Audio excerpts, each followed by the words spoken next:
السلام علیکم۔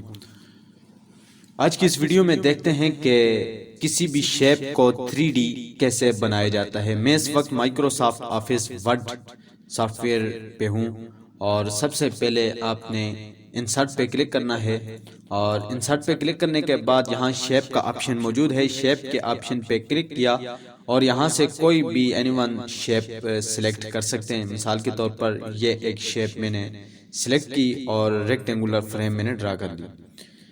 فریم ڈرا کرنے کے بعد سب سے پہلی بات کہ شیپ کے کچھ سٹائلز ہیں، وہ سٹائلز ہمیں یہ پروگرام دے رہا ہے کہ آپ ان کا استعمال کر سکتے ہیں۔ اگر آپ کو یہ سٹائلز، یہ کلرز پسند ہیں، اگر آپ کو پسند ان میں سے کوئی اچھا لگتا ہے تو آپ استعمال کر سکتے ہیں، نہیں تو آپ اپنی مرضی کے استعمال کریں۔ ہمیں یہاں سے کوئی کلر اچھا نہیں لگا تو ہم ایسا کرتے ہیں کہ اپنی مرضی کے کلر بناتے ہیں۔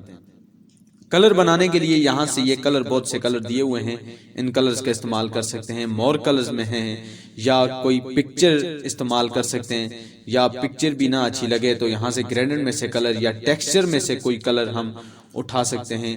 تو یعنی کہ کلر ہم کوئی بھی یہاں سے استعمال کر سکتے ہیں۔ اس کے بعد دوسری چیز آ جاتی ہے اس کا بارڈر، اس کی آؤٹ لائن، تو وہ بھی ہم کوئی بھی استعمال، اس پہ کلک کیا، یہاں سے کلر سلیکٹ کیا، اس کی ویڈتھ کا استعمال کرتے ہوئے ہم کوئی بھی آؤٹ لائن دے سکتے ہیں کسی بھی کلرز میں سے اور کسی بھی سائز میں سے۔ اس کے بعد شیپ آ جاتی ہے کہ ہم اس شیپ، جو ہم نے شیپ ڈرا کی ہوئی ہے، اس شیپ کا سائز بھی ہم، اس کا ڈیزائن بھی ہم چینج کر سکتے ہیں۔ مثلا اس کو اس طرح، اس کی شیپ کو کر سکتے ہیں یا اس طرح کی شیپ میں بنا سکتے ہیں، جس طرح بھی ہم چاہیں تو ہم اس کو بنا سکتے ہیں۔ مثلا میں اسی طرح ہی ایک اسے ریکٹینگولر ہی رہنے دیتا ہوں۔ اس کے بعد دوسری چیز اس کا سایہ آ جاتا ہے، اس کا شیڈ آ جاتا ہے، تو یہاں سے اس کا ہم سایہ یا شیڈ بھی ایک شیپ کا بنا سکتے ہیں۔ مثلا اگر میں یہ والا شیپ بناتا ہوں تو میں اس کا شیڈ جو ہے اسے اپنی مرضی کے حساب سے ایڈجسٹمنٹ بھی کر سکتا ہوں۔ اب چیز آ جاتی ہے 3D۔ 3D میں سے آپ کوئی بھی ڈیزائن آپ استعمال کر سکتے ہیں۔ مثلا یہ والا ڈیزائن آپ نے سلیکٹ کیا، سلیکٹ کرنے کے بعد اب 3D کا کلر آ جاتا ہے، یہاں سے کوئی اینی ون کلر سلیکٹ کیا، مثلا یہی والا کلر آپ نے سلیکٹ کر لیا، یہ والا کلر۔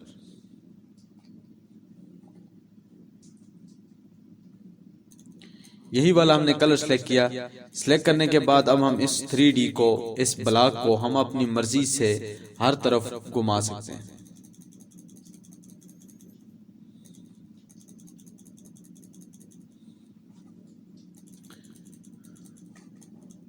یعنی کہ یہ اس کے اوپر ہم نے لکھ دیا ساری چیز، یا اسے اور کسی ڈیزائن میں دینا ہو، یہ والا ڈیزائن دینا ہو تو پیج کے اوپر ہم اپنی مرضی سے اسے رکھ سکتے ہیں۔ پھر اس کے بعد 3D میں آ جاتی ہے چیز ڈیپتھ، یہاں سے ہم نے اس کا ڈیپتھ بھی بڑھا دیا، اس کا 3D۔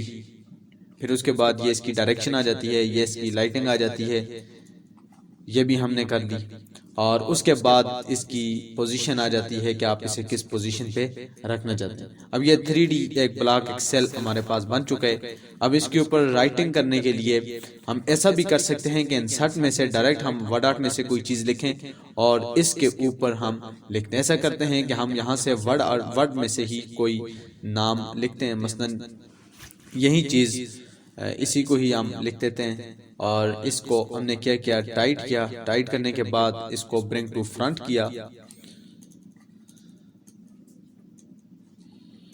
ٹائٹ کیا، سکوئر ہم نے کیا، برنگ ٹو فرنٹ نہیں ہو رہا تو ہم ایسا کرتے ہیں کہ اس کو پیچھے لے جاتے ہیں۔